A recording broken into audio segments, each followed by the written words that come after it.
Estamos iniciando un programa más, Voces del Turismo. Como todas las semanas, tratamos de tener invitados de interés que puedan aportar, que nos puedan aportar al conocimiento. Muchas veces usted en su casa se puede preguntar qué es lo que pasa con el turismo. Y quizás ha visto en la noticia que dicen que en Pucón no se puede ascender al volcán Villarrica. Bueno, eso es algo que ha ido creciendo poco a poco y hay distintas opiniones. Se dice que es la seguridad, algunos dicen que es un exceso de seguridad. Hay distintas posiciones. Por eso es que esta semana hemos tomado la decisión de invitar a un hombre que tiene conocimiento en gestión del riesgo, su especialidad, y que además de eso, y por suerte entendámoslo así, es de la región de la Araucanía, vive ya en Santiago hace muchos años, pero es un gran amigo y amante de la región, ¿no? Así es. Alex Ramírez. ¿Cómo estás, Alex? Mucho gusto, Sebastián, gusto verte de nuevo.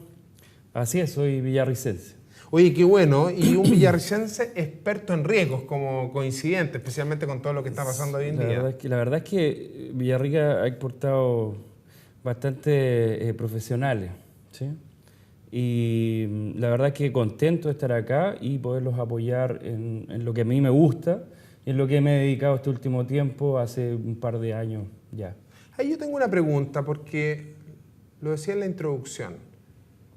Cuando uno ve lo que está pasando hoy en día, claro, hubo una erupción volcánica en el mes de marzo. Y después de eso, uno entiende que hay un periodo en lo cual me imagino que las estaciones de monitoreo están todos viendo qué es lo que pasa con el volcán. Pero fíjate que han pasado ya 9 meses, se mantiene la alerta amarilla y existe una prohibición de poder hacer viajes turísticos, las ascensiones tradicionales, a la cima del Villarrica.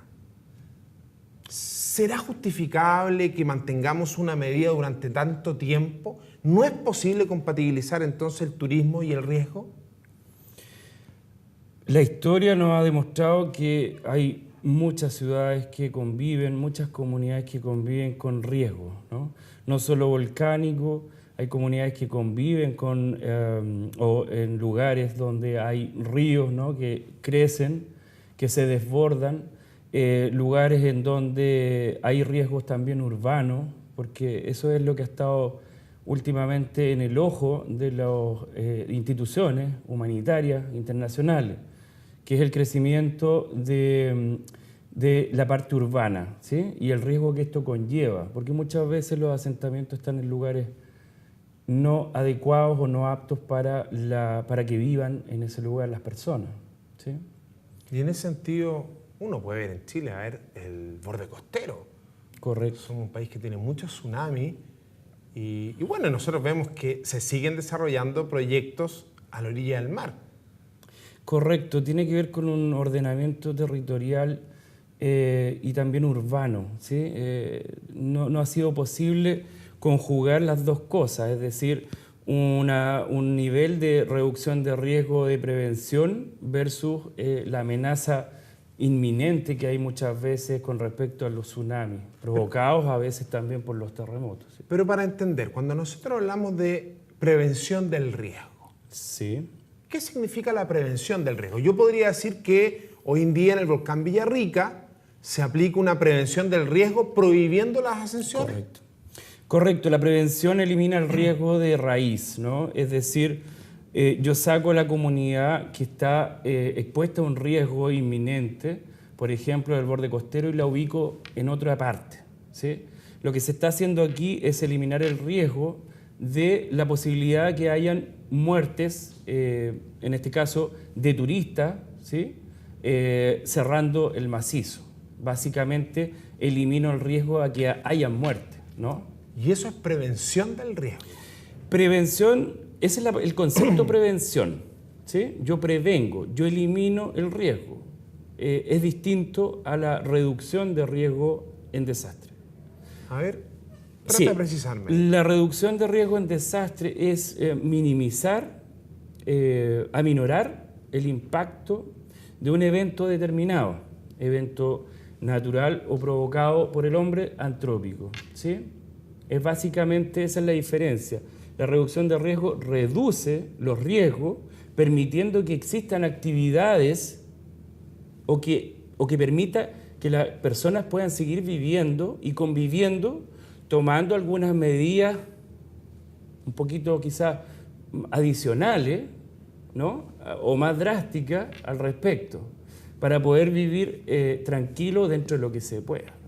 Entonces, si nosotros queremos juntar, porque lamentablemente o positivamente, no sé cómo entenderlo, pero nuestro país es un país que tiene riesgos volcánicos, tiene riesgos de tsunami, tiene riesgos en las laderas de los ríos, ¿no es cierto?, que muchas veces se encajonan ahí, hemos podido ver en el norte, correcto, etcétera. Incendios forestales. Incendios forestales. Por lo tanto, nosotros tenemos que aprender a convivir con el riesgo, más que prevenirlo al 100%. Claro, correcto. Es decir, si no, no podríamos vivir tranquilos, ¿no? Tenemos que tomar medidas de mitigación, en definitiva. Mitigación es la palabra. Mitigación es la palabra y resiliencia de las personas y de las comunidades.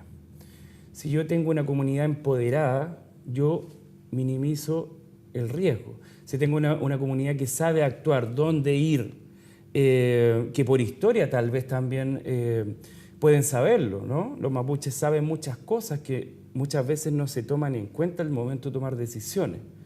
Pero ellos perfectamente saben cuál es la diferencia entre estar en una altura determinada, ocurrió un terremoto, ellos saben que tienen que acudir a una zona alta, por ejemplo, automáticamente, quizás, como lo comentábamos, de una forma más mágica, ¿no? A ellos se los cuentan de otra forma, se lo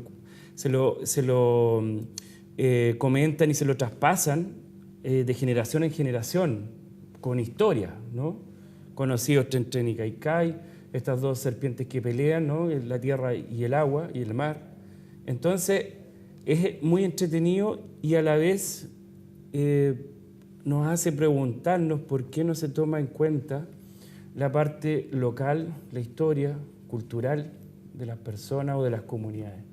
Oye, y entiendo por lo que estás explicando, que en la medida que nosotros tomamos algunas medidas para minimizar el riesgo, correcto, pero eso lleva en sí la posibilidad que yo sigo coexistiendo con ese espacio de riesgo. Absolutamente. Pero entiendo que requiere más trabajo, porque tengo que estar más alerta, tengo que estar más vigilante, tengo que estar mucho más consciente del día a día. Correcto. Es así, es así. Es el costo un poco, ¿no? de tener que convivir con estas amenazas. ¿Y por qué muchas veces las políticas públicas, entendiendo hoy en día que hay tecnología, entendiendo que están los mecanismos, no trabajan en base a minimizar el riesgo y trabajan quizás con medidas un poco autoritarias muchas veces, claro, que es la prevención absoluta de ese riesgo? ¿Qué es lo que está pasando en el Villarrica? Tiene que ver con lo que hablábamos también, que tiene que ver con la protección civil. Esto de protegerte, yo te protejo a ti, ¿sí?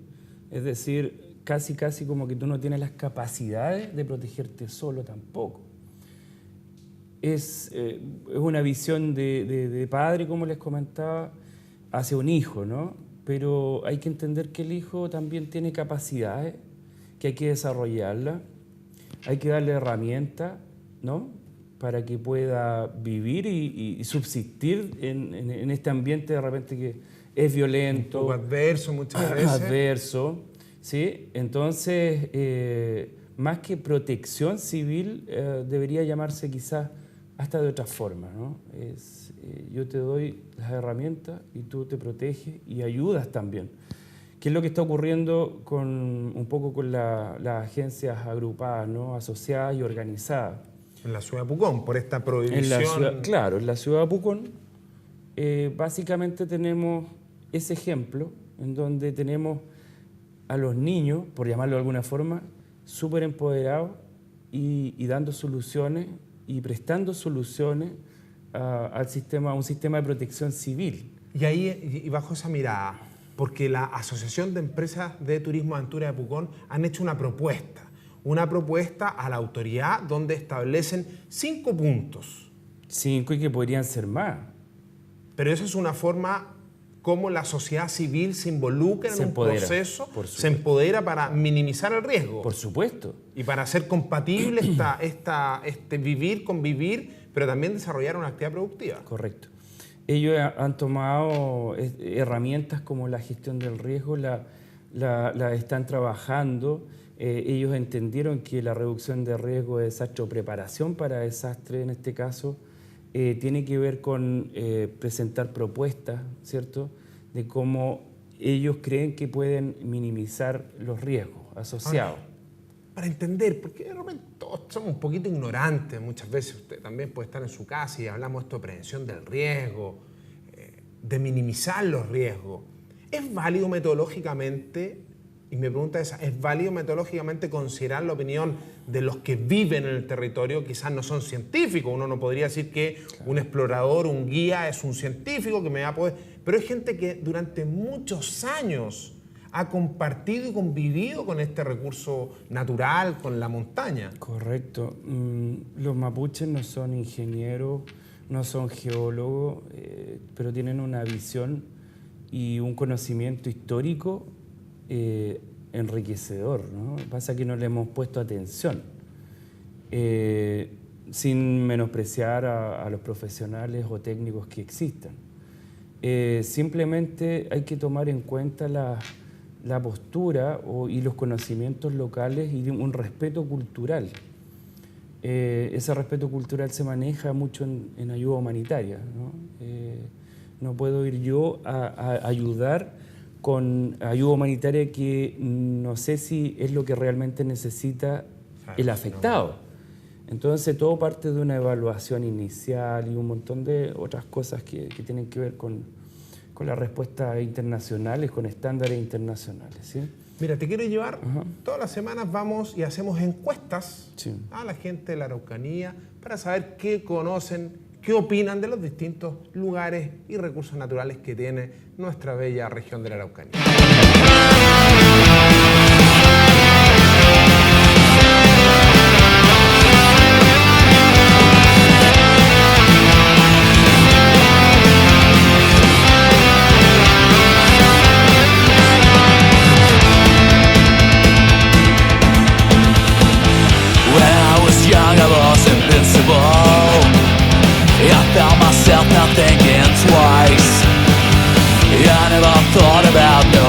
Bueno, y seguimos con Voces del Turismo. Estamos conversando con un experto en gestión del riesgo, una persona de Santiago que nos ha visitado y ha venido aquí a Voces del Turismo a poder compartir distintos puntos de vista y una opinión más profesional, más técnica, respecto a la situación que afecta en este minuto a la comuna de Pucón, donde están prohibidas las ascensiones al volcán Villarrica. Todos sabemos que se generó una erupción en el mes de marzo, pero ahora conversando con Alex, se enciende esta luz que se llama aprender a convivir con el recurso, con ese riesgo, minimizando. Y para eso hay que definir planes de acción, hay que definir acciones concretas que involucren a la comunidad local. Absolutamente. Y la autoridad, cuando pasa eso, ¿confía en la comunidad o debería confiar en la comunidad? Debería confiar más en la comunidad. Hay algunas metodologías internacionales que se utilizan por organismos internacionales, como el análisis de vulnerabilidades y las capacidades de las comunidades. Es una radiografía que se hace en conjunto con la comunidad, en donde ellos mismos crean sus mapas de riesgo históricos. Con un papelógrafo ellos pueden dibujar la historia, solamente con colocar fechas de cuándo ocurrieron los desastres, ¿sí? También hay un análisis todo gráfico y muy fácil de comprender porque es un lenguaje para trabajarlo con comunidades, ¿no? Comunidades vulnerables, básicamente. Y al final ellos mismos tienen la respuesta a muchas cosas. Y ese trabajo es el que muchas veces no se aplica, porque somos un país reactivo que la verdad es que no me canso de decirlo y es una verdad absoluta que nadie puede renegar de ella.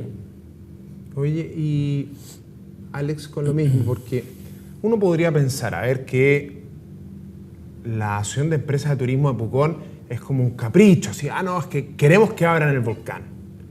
Y uno podría decir, bueno, pero hay un tema de riesgo que pudiese generarse una explosión. Pero uno entiende hoy en día que hay tantos sistemas de monitoreo instalados en el volcán Villarrica. Se supone que tenemos, ¿no es cierto?, el observatorio, ¿no es cierto?, vulcanológico más moderno de América Latina. Esto me imagino que es lo mismo cuando hay un enfermo en la UTI, o me equivoco, un enfermo en la UTI que lo tienen con todos los monitores y te están sintiendo a cada segundo. Por lo tanto, hoy en día podemos decir que existe un monitoreo 24/7 de la actividad volcánica. ¿Eso permite prevenir, anticipar, permite monitorear? Correcto, es un sistema que te va a provocar un sistema de alerta temprana, en definitiva, ¿no? Toda esa información que leen estos especialistas, geólogos, vulcanólogos, y que van a entregar al sistema de protección civil o directamente a la Oficina Nacional de ONEMI, ¿no? La Oficina Nacional de Emergencia del Ministerio del Interior. O sea, eso pudiese ser un argumento sólido para pensar que se podría desarrollar la actividad turística productiva de la ascensión al volcán, tomando en consideración este monitoreo permanente y tomando en consideración algunas de las medidas que a mí me llamaron la atención. Por ejemplo, el efecto de tener, ¿no es cierto?, una banda única para las radios, donde todos puedan comunicarse, donde se pueda planificar día a día la autorización o no de la ascensión al volcán Villarrica. La tecnología permite eso. Ayuda. Claro, absolutamente. Las frecuencias de radio es una medida para extremar la seguridad, básicamente, y que podría alertar, incluso podrían los mismos guías de montaña alertar a una oficina de monitoreo, porque siempre los propios guías en terreno. Perdón, entonces el tema pasa porque las instituciones muchas veces piensan que tienen la última palabra, tienen la verdad absoluta. Muchas veces sí la tienen y otras veces es necesario trabajar en conjunto, y a Chile le cuesta trabajar en conjunto. Específicamente yo fui parte de iniciar el proceso de la Red de Ayuda Humanitaria Chilena el 2011, reconocida por el Ministerio del Interior, pero cinco coordinadores de esa red. Lo que buscaba esa red de ayuda humanitaria era no volver a cometer un poco los errores que se habían cometido en el terremoto del 2010, en donde se duplicó ayuda, organizaciones llegaron a ayudar sin una organización, lo que provocó que se entregara muchas cosas de repente las mismas a los mismos beneficiarios, a los mismos afectados. Lo que buscamos era aminorar ese riesgo, porque también es un riesgo en el que se cae con el tema de la ayuda humanitaria.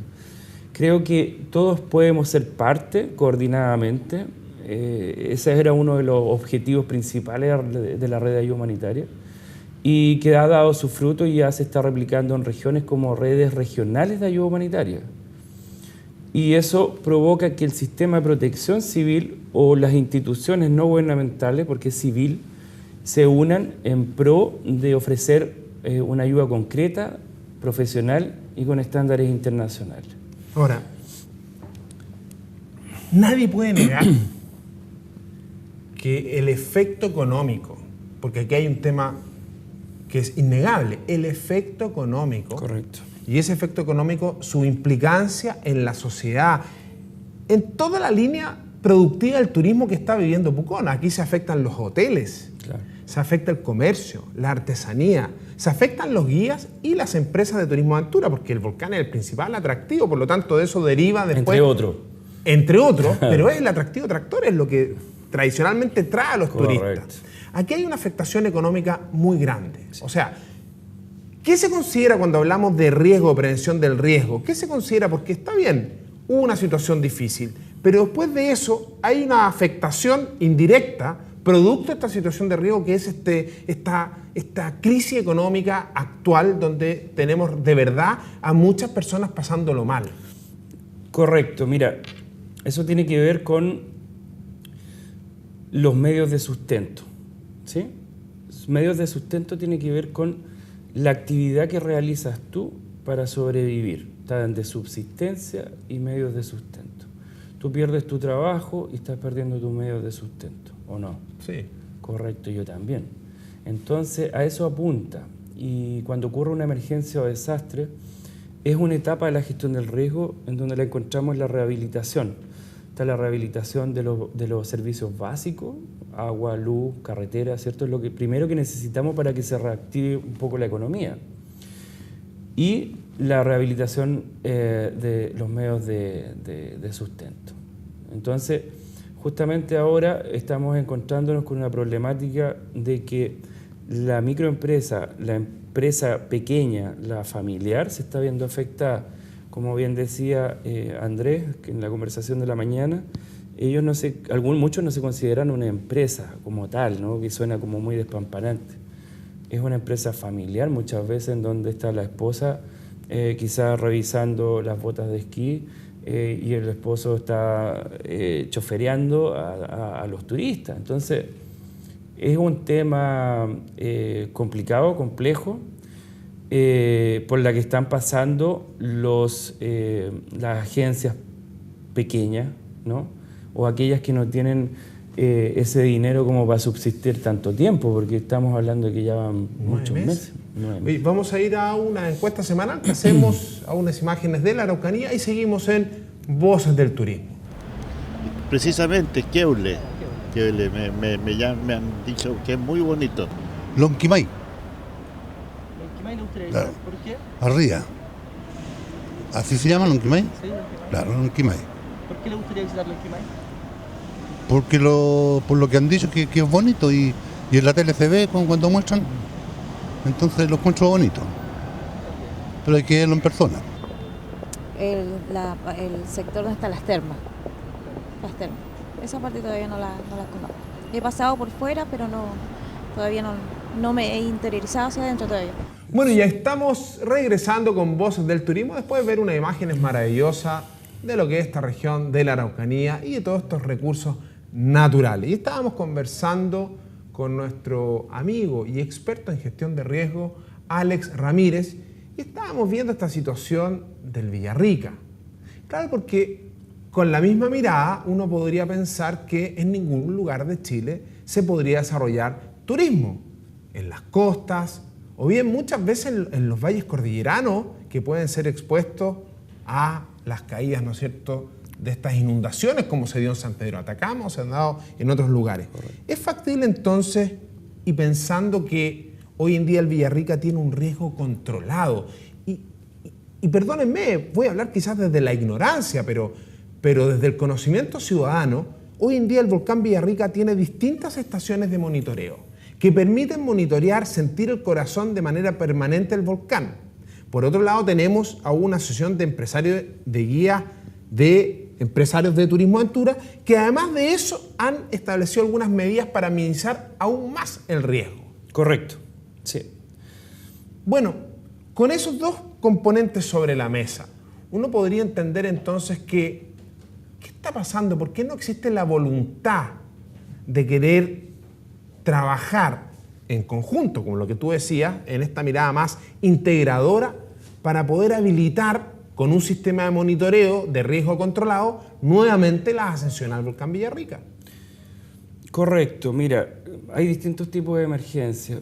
Emergencias súbitas, que pasa directamente, como lo es un terremoto, a una alerta roja, a emergencias que son mucho más controladas y quizás, no sé si controladas, pero que son mucho más lentas. Es decir, se puede predecir cuál es o cómo se va a desarrollar el evento en sí, ¿no? Que estos pueden ser, por ejemplo, los incendios forestales, ¿no?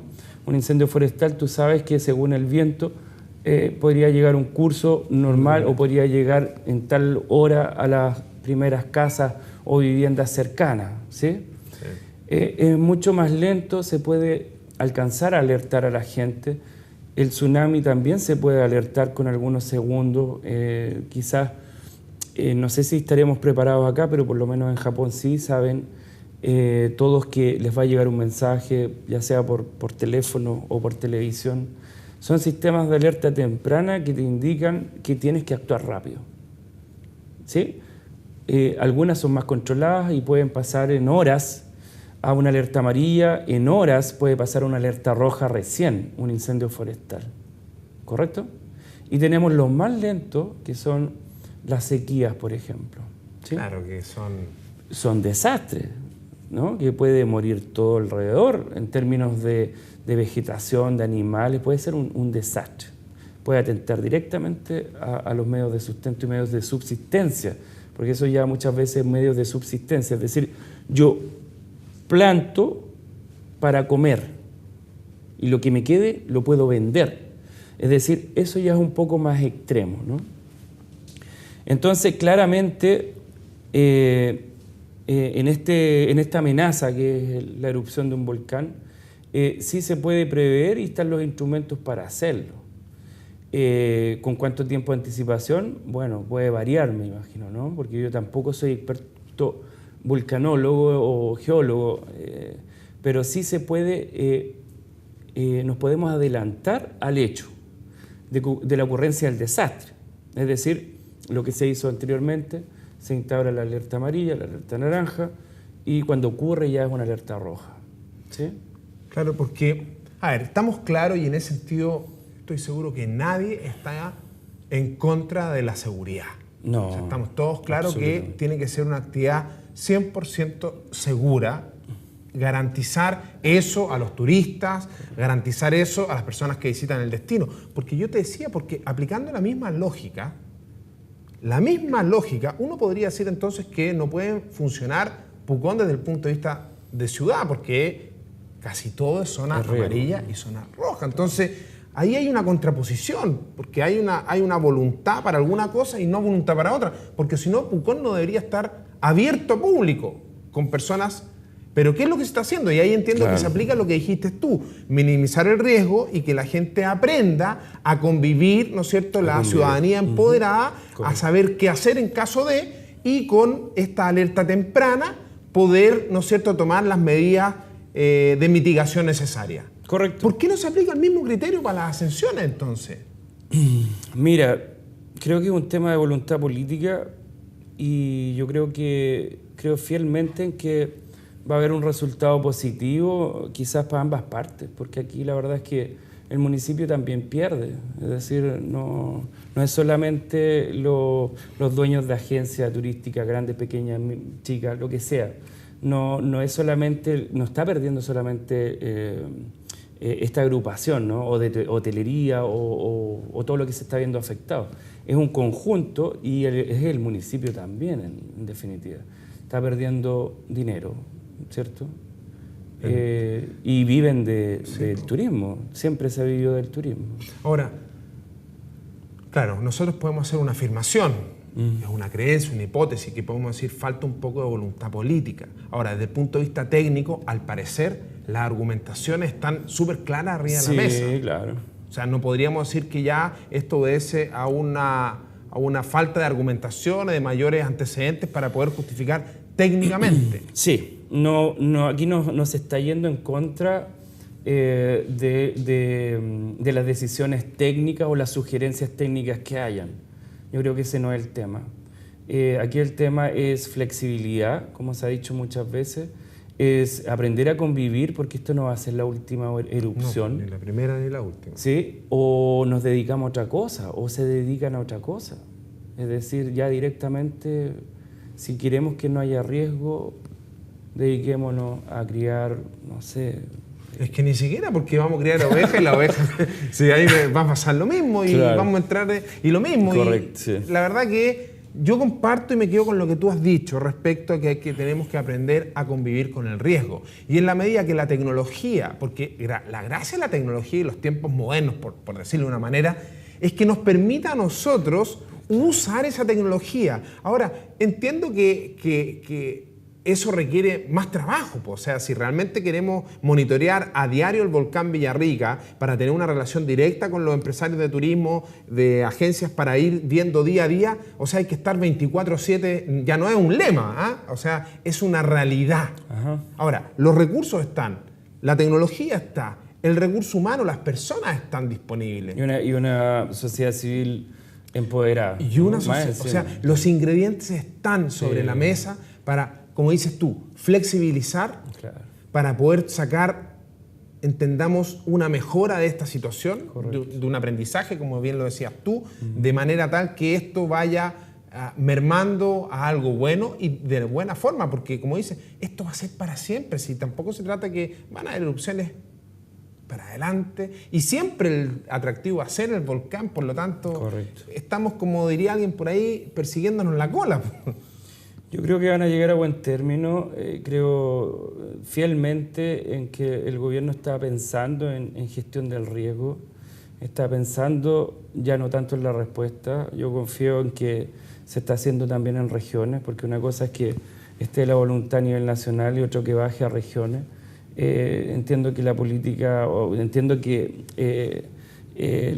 a nivel regional o local se está empoderando de la gestión del riesgo, porque ya es una prioridad y va a ser una prioridad país para los próximos años. Y ese es el concepto hoy en día, Correcto. entonces, lo que hemos venido conversando, la gestión del riesgo. Y la gestión del riesgo implica todos estos distintos elementos que tú nos has mencionado el día de hoy. Son muchos elementos y no es solo la respuesta.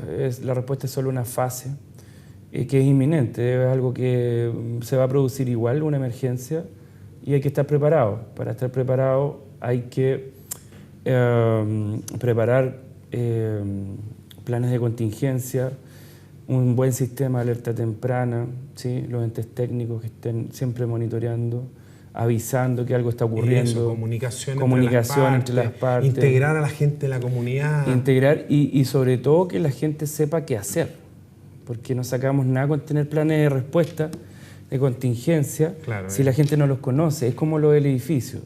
Siempre hay un plan de evacuación que nadie lo conoce y nadie lo ha visto. Y hay uno para 300 familias en un edificio. Entonces comprenderás que por mucho que haya un plan, si no es sociabilizado, la respuesta va a ser mala, tardía, inadecuada, y algo que se puede haber sido mucho más ordenado, se va a convertir en un caos.